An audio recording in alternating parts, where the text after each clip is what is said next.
Anda kembali bersama kami di Prime Time Talk. Jangan lecehkan merah putih masih menjadi topik dialog kita bersama Pak Marwarar Siahaan, pengamat hukum tata negara, kembali membahas tentang apa yang kemudian dianggap melecehkan bendera merah putih kita ini, Pak. Nah, kalau kemudian dari pihak yang mengibarkan bendera menyampaikan semacam anggapan pembenaran oleh mereka bahwa kalaupun kita mencoret atau menuliskan sesuatu di atas bendera itu, tapi itu kan bukan sesuatu hal yang buruk, dalam artian tidak kemudian menghina bendera, tapi menuliskan hal yang berbau religi begitu. Apakah kemudian itu bisa dikatakan semacam pembenaran juga atau bisa dipertimbangkan kembali begitu, Pak Marwarar?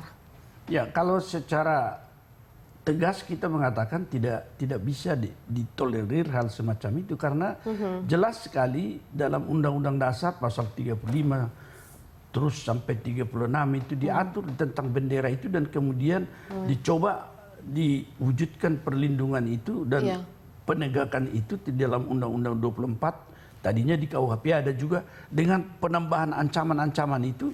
Maka kita melihat bahwa karena dasar negara kita bukan negara agama, tetapi sudah jelas bahwa berdasarkan Pancasila dan konstitusi kita jelas mengenai lambang negara itu, yang di setiap negara saya kira itu adalah merupakan simbol daripada kedaulatan itu, kehormatan bangsa. Nah, kalau misalnya dikatakan dia mau mengganti atau bukan mengatakan itu sesuatu hal yang boleh karena atas dasar agama, dari sudut dasar negara sudah jelas kita punya dasar adalah Pancasila. Tetapi yang menjadi persoalan sekarang, apakah memang ada di sini, di balik ini semua, suatu apa yang dikatakan untuk mengganti pemerintahan? Itu yang menjadi kekhawatiran saya sebenarnya. Karena di permukaan hanya bendera, tetapi dengan kekuatan seperti ini, yang mampu digerakkan satu ormas dalam keadaan sangat sangat dinamis begitu, maka saya kadang-kadang melihat ini adakah orang yang ingin mengganti baik dasar negara kita maupun pemerintahan ini. Kesannya terlihat seperti itu, Pak Marwarar. Boleh dilihat begitu. Oleh karena itulah kita membutuhkan kejelasan yang cepat barangkali dari pihak kepolisian untuk melakukan penyidikan, dan kalau memang itu memenuhi semua unsur tindak pidana tentu bisa dibawa ke proses peradilan. Baik, Pak Marwarar, kita langsung tanyakan ini ke Kombes Pol Awi Setiono. Selamat malam, Pak Awi. Selamat malam, Mbak. Ya, selamat malam Pak Awi, bersama Veronica di sini ada Pak Marwarar Siahaan juga. Pak Awi, sejauh ini tadi kita sudah sempat berbincang dengan Pak Boy Rafli Amar terkait dengan penyelidikan yang sedang berlangsung saat ini. Sejauh mana, Pak? Dan siapa saja yang sudah sempat dilibatkan dalam pemeriksaan terkait dengan pelecehan lambang negara kita, bendera merah putih yang bertulisan Arab?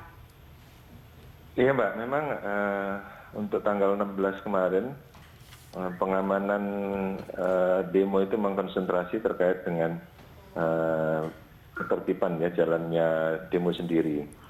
Kemudian setelah selesainya itu baru kita mendapatkan laporan informasi dari anggota intelijen kami bahwasanya memang di antara pendemo itu ada yang membawa bendera merah putih yang gambarkan tulisan Arab. Dari situlah akhirnya dilakukan penyelidikan, dikumpulkan barang-barang bukti yang ada. Akhirnya di situ dengan adanya fakta-fakta yang ada, akhirnya dibuatkanlah laporan polisi model A oleh Polres Jakarta Selatan, dan sekarang lagi proses penyelidikan, pemeriksaan saksi-saksi dari beberapa anggota yang melakukan pengamanan. Kemudian juga ada beberapa orang dari sipil yang dilakukan pemeriksaan peserta demo, dan tentunya kita akan mencari tahu siapa yang membawa bendera itu, siapa yang membuatnya, kenapa dibuatnya, tentunya akan kita dalami itu. Baik, Pak Awi, sejauh ini dari proses pemeriksaan, Pak, apakah sudah ada indikasi yang cukup kuat bahwa pihak yang membawa bendera atau mengibarkan ataupun juga mengangkat itu adalah mereka yang masuk dalam organisasi terkait, Pak?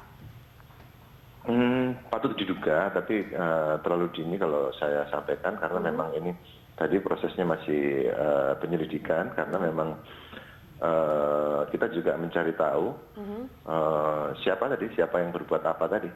Oke, sesulit apa sebenarnya, Pak? Ataukah karena ini merupakan sesuatu hal yang sensitif karena melibatkan sebuah ormas besar, Pak? Tidak juga, karena memang ini kan ada undang-undang yang dilanggar. Ini ada aturan yang dilanggar. di Undang-Undang Nomor 4 Tahun 2009 tentang bendera, bahasa dan lambang negara serta lagu kebangsaan sudah diatur jelas ya, Nah, di pasal 4 ya. Di bab 2 pasal 4 sampai 24 itu sana secara gamblang menjelaskan bagaimana itu bendera merah putih harus dipergunakan. Mulai dari ukuran sampai larangan-larangan bendera itu. Jadi di sana sudah diatur dan dari fakta-fakta hukum yang ada memang ada aturan-aturan yang dilanggar. Tadi yang saya sampaikan ada larangan-larangan yang dilanggar. Misalnya di pasal 24 itu di huruf A-nya setiap orang dilarang merusak, merobek, menginjak-injak, membakar atau melakukan perbuatan lain dengan maksud menodai, menghina dan merendahkan kehormatan bendera negara. Ini kalau pasal ini unsur yang melakukan perbuatan lain ini tentunya nanti akan kita dalami. Ya, baik. Pak Awi, bagaimana Anda kemudian menanggapi dari pernyataan Pak Marwarar, kemudian ada dugaan bahwa dengan apa yang dilakukan oleh pihak tertentu ini atau ormas ini sendiri, ataupun mungkin mereka tidak terlibat tapi ada pihak-pihak yang ingin menyusup, ini adalah upaya untuk mengganti lambang negara kita atau mungkin yang jauh lebih buruk dari itu, Pak? Adakah kemudian indikasi itu, Pak? Ya, kembali lagi, kami kalau bicara hukum, memang fakta-fakta dari gambar kan kita bisa dapatkan. Tapi kembali lagi, kita terlalu dini tentunya kalau menyimpulkan itu karena memang ini proses penyelidikan baru berjalan ya. Dan tentunya kita juga harus bersabar, kita harus mengumpulkan alat-alat bukti yang ada dan kita akan memeriksa saksi-saksi sebanyak-banyaknya sehingga kita bisa terang benderang mengungkap perbuatan mereka ini maksud tujuannya apa. Ya, Pak Awi, ada pihak juga yang kemudian meragukan pihak kepolisian mampu menyelesaikan kasus ini, mengingat ini melibatkan sebuah organisasi besar yang kita juga masih belum tahu ini karena masih dalam proses penyelidikan, Pak Awi. Bagaimana tanggapan polisi? Saya pikir tadi masyarakat bersabar saja. Tadi disampaikan ini sudah dibuatkan laporan polisi. Ingat ini adalah massa, polisi tentunya juga berhati-hati, juga tidak mudah menentukan siapanya tadi, karena memang ini kerumunan massa. Tapi tentunya Polri minta dukungan dari seluruh masyarakat Indonesia, kiranya biar penyidik kami segera cepat mengungkap ini ya. Kita untuk data-data ya kita sudah kumpulkan sih. Tinggal kita tunggu waktu saja nanti kita lihat. Pak Awi, satu pertanyaan lagi Pak. Ini seandainya kemudian sudah terungkap dari proses penyelidikan dan pelaku adalah bagian dari organisasi tersebut, apakah hukumannya berlaku perseorangan ataukah kemudian nantinya melibatkan organisasi terkait? Mengingat mereka juga saling mengetahui satu sama lain Pak dalam proses pengibaran ataupun juga bahkan pembuatan bendera yang bertulisan Arab itu Pak. Ya, tentunya pertanggungjawaban pidana kan dibebankan kepada orang per orang, Mbak ya, sehingga siapa berbuat apanya tadi tentunya nanti kita akan telusuri benang merahnya. Kita pasti mulai kan dari yang membawa dulu, yang membawa bendera, kendaraannya, kemudian bendera itu nanti baru kita akan periksa kan, siapa yang di depan, siapa yang di belakang, yang megang siapa, bendera itu dapatnya dari mana, siapa yang membuat, apa ada yang menyuruh, apa ada yang mendanai. Nanti kita terus semua. Terus yang jelas ya tadi, betul tadi kita sampaikan maksud tujuannya apa gitu loh.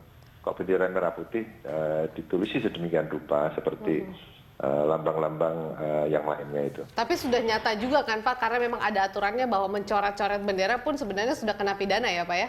Ya, jelas aturannya ada di sana, ancaman pidananya berlapis itu ada pasal 66 ancaman 5 tahun, pasal 67 1 tahun, dan pasal 68 ancaman 5 tahun. Nanti kita akan jutukan, akan kita lapis.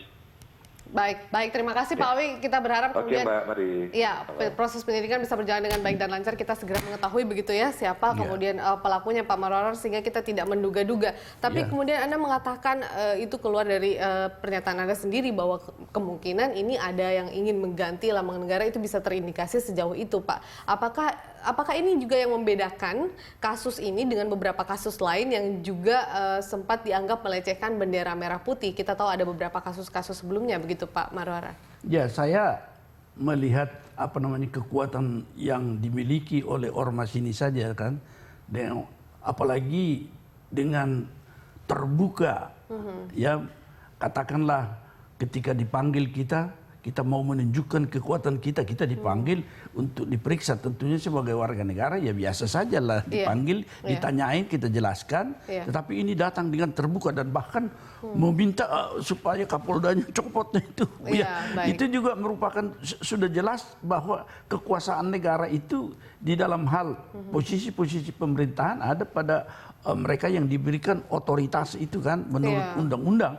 Tetapi kalau untuk itu saja kita melakukan tantangan secara terbuka, saya jadi khawatir. Tentu mereka ini mempunyai keberanian tentu karena tahu betul ada kekuatannya kan.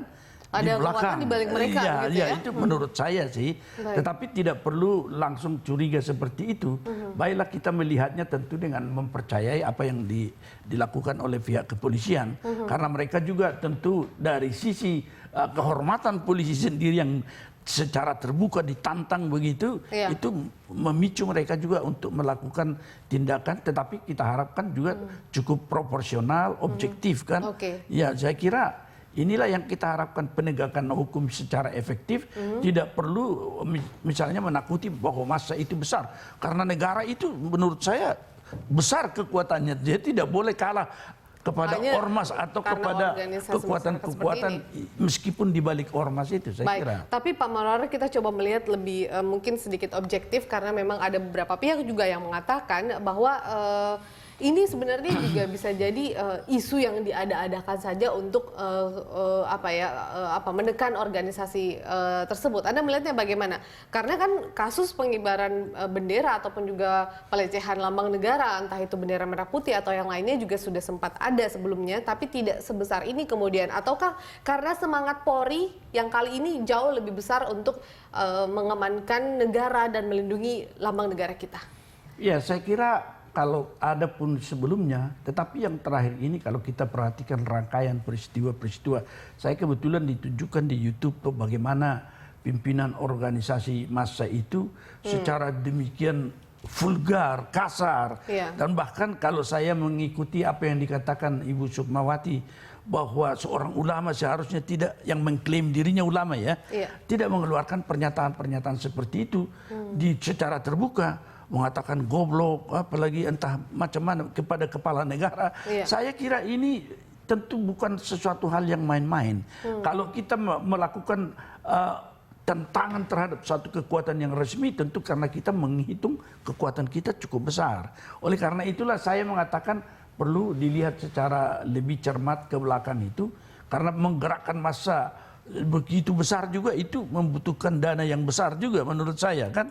Dari mana mereka memiliki, apakah mereka memiliki suatu badan usaha sebagai suatu ormas yang bisa menggerakkan organisasi itu ke tempat yang jauh juga atau ke tempat yang dekat.